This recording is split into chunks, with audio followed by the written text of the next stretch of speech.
This Alliance for Responsible Citizenship, great speakers, sold out.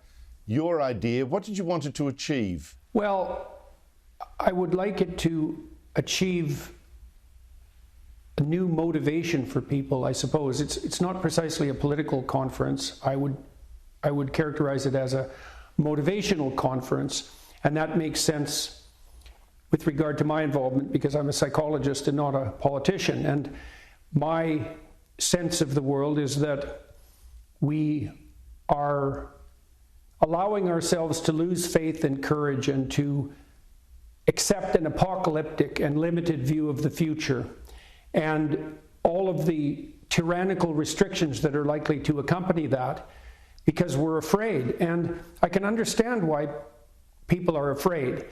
There's always reason to be afraid of the future because we're vulnerable and terrible things can happen to each of us and will and to our societies. But I think that courage and faith, wide-eye open courage and faith when confronting the future is the most appropriate stance.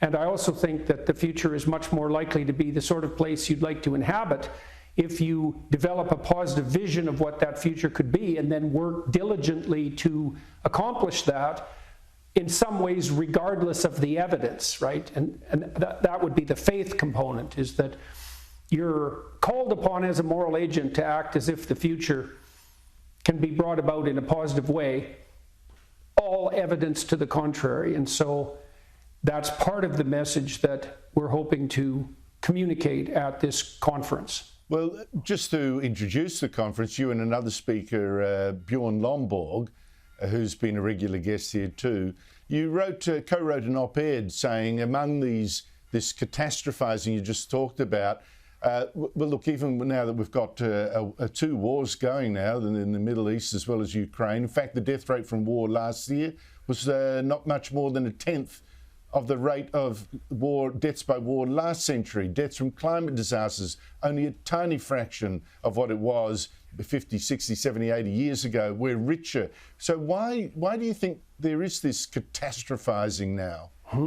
Well, I think it's partly a consequence of our lack of genuine historical knowledge, and that's something that Bjorn has been very good at making public because he's very careful with his statistical models and his description of the actual past as opposed to the hypothetical past. And then I think that it's easier for bad news to sell, and in a marketplace where legacy media sources in particular, and perhaps everyone else, are desperate for clicks, it's easier to attract people's attention to the negative than it is to attract their attention to the positive. It's also easy if you're no longer naive and you say move from naive to cynical, which is a step towards wisdom, to assume that a clear-headed person would take a dire view of the future with all the terrible things that might make themselves manifest. But I think there's a step past that bitter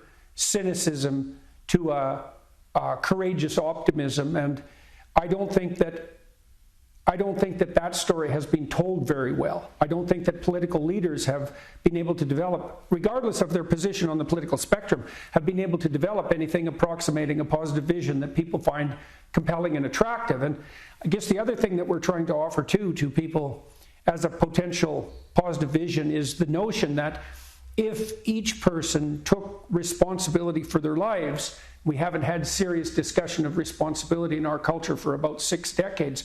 If each person took the requisite responsibility that could be part and parcel of their lives, they would find something useful and interesting and adventurous and compelling to do, and they wouldn't put themselves in a position where they were likely to fall sway to the blandishments of utopian centralizing globalists. And so part of the vision of ARC2 is a vision of subsidiarity, and that's an ancient concept. It's really the basis for a sophisticated conservatism, and it's predicated on the notion that true identity is to be found in the adoption of a hierarchical social mode of being. So you take responsibility for yourself, and if you can do that, then you take responsibility for your intimate partner, your wife or your husband, and if you can manage that together, which will keep you occupied in the attempt. Then you could perhaps dare to raise a family, and maybe you could organize that properly, and that would also give you something to do. And then maybe you can extend that ability out into the local community, and you can build your identity upward to a more and more inclusive, more and more inclusive and generalized levels, and find additional responsibility and meaning along the way. And one of the things we're really striving to do with this organization is to try to communicate to people the fact that the alternative to the top-down, centralizing, totalitarian, globalist vision isn't another vision of that sort. It's more the dissemination of the idea that each person has a very important role to play in bringing about a positive future, and the attempt to offer encouragement to people and recognition to them if they're actually doing that. And, I've been very heartened by this as I've toured around the world, because I've been talking about the relationship between responsibility and meaning to my audiences and in my books for quite a long time. And it isn't part of our culture anymore that we don't do a good job of communicating the fact that the meaning that will sustain you in your life, especially through the difficult times, is to be found in the adoption of the fullest responsibility you can manage, and that's simultaneously the adventure of your life, and that if you do take all that on, then there's no reason for you to be a slave to the vision of someone or multiple someones who might want to control your destiny, the destiny that you've abandoned.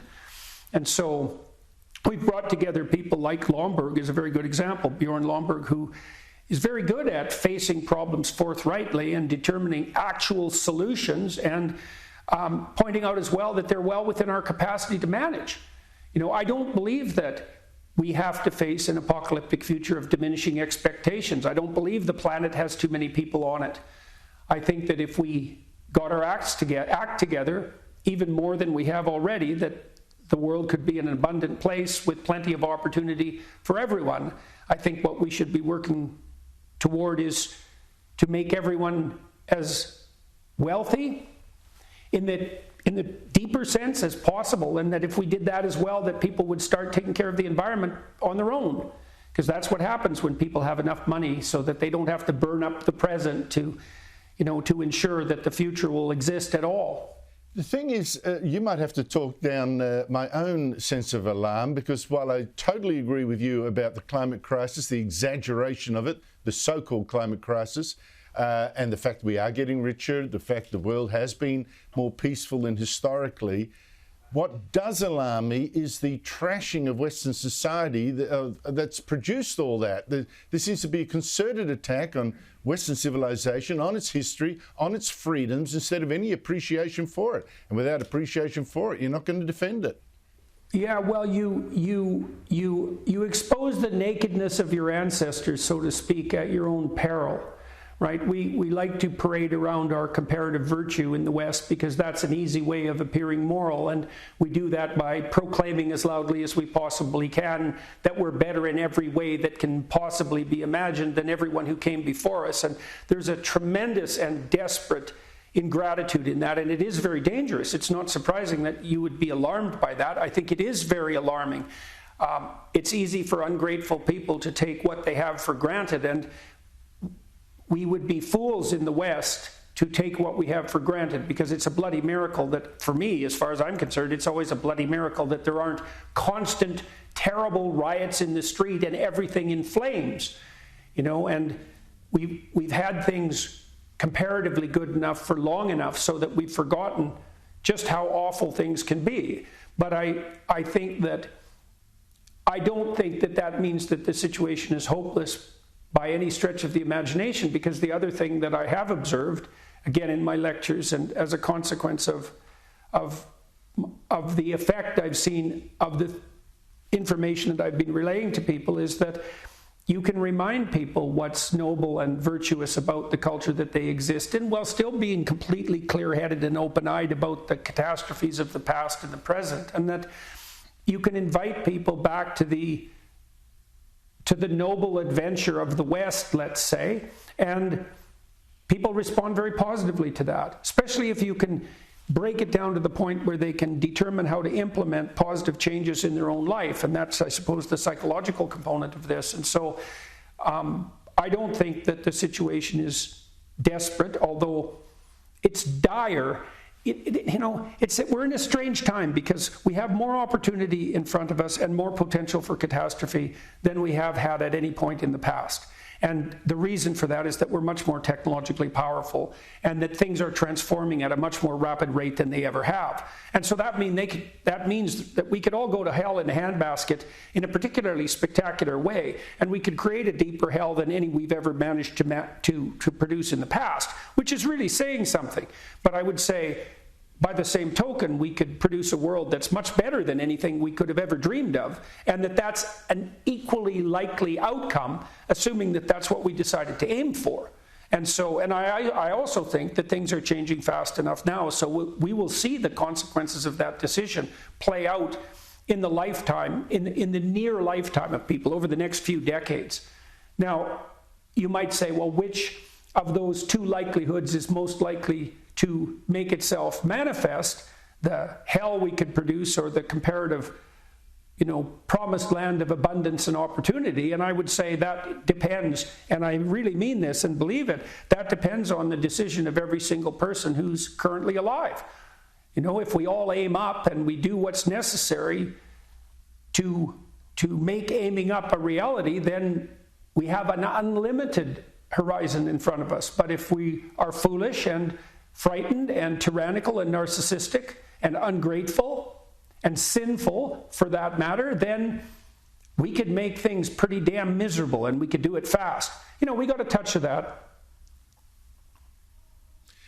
We got a touch of that with the COVID crisis. We saw how fast we could lose our freedoms for a threat that was essentially non-existent. Well, that's but this is the point. You're exactly correct there. I wonder whether my pessimism is from the fact that freedom seems under threat internally and externally. First, internally, it seems we've swung from a love of freedom to a fear of it. There's a fear of free speech, for instance, a fear of individualism. Instead, we're now getting a new tribalism, new identity politics, race politics, censorship. You're being an attempt to censor you by the organisation representing psychiatrists in Canada, for instance, now. Increasing fear of freedom. Is that how you see it? Well, it's a real dichotomy, isn't it? Because although my clinical license, for example, is under threat in Canada, the threat is illusory as well as real, because there isn't really anything the board of psychologists, the governing board of psychologists, can do to me that's going to stop me. And at the same time that my freedom to speak is curtailed, or attempts have been made to curtail it, I also have a platform of communication that's unparalleled in history. I don't mean me personally, I mean all of us, because we can communicate the way we're communicating right now across the world, and we can communicate with millions of other people. And so it's another reflection of this same dichotomy that's at least partly produced by accelerating technology, is that there are rapidly moving threats to freedom. We could easily turn into a surveillance state that would put what's being done in China to shame, where absolutely everything we did, every breath we take, would be monitored and controlled. And we have the technology to make that possible, and I think that's a real threat. Now, that doesn't mean it's inevitable. I think that people can decide that that's not the pathway that they want to walk down. Now, one relatively recent occurrence that might make you optimistic in a perverse manner is the fact that we did transform ourselves in the West into a totalitarian state for about 2 years. And we did that because we mimicked China, which was a very bad idea. And we did that because of the hypothetical threat of COVID, which was obviously massively overblown, but we rolled it back. And so what I would say about that is that it demonstrated that when push came to shove, people decided in favor of freedom and against restrictions, and that prevailed. And I see no reason why we couldn't continue to make the proper decisions as we move forward. Now, one of the things I've tried to do as I've toured around the world and written, is also to inform people that the idea that we should pursue security and safety at the cost of freedom is an illusion, because I don't think there is any security and safety in life apart from what you might garner around yourself if you lived an honest and productive life. I think that we need to be more forthright, especially with young people, about the fact that life is an apocalyptic risk and always has been, but that the right attitude towards that isn't to hide yourself under your bed and cower and be triggered by every little occurrence that might upset you emotionally, but to face the world with some voluntary courage and find out as a consequence of doing that that there's a lot more to you than you think. And this is certainly something therapists have discovered, real therapists, in the last 100 years, because we know perfectly well, and every therapist worth his or her salt knows this, that if you help people confront what they're afraid of and intimidated by programmatically and strategically and voluntarily, they get much braver and more competent.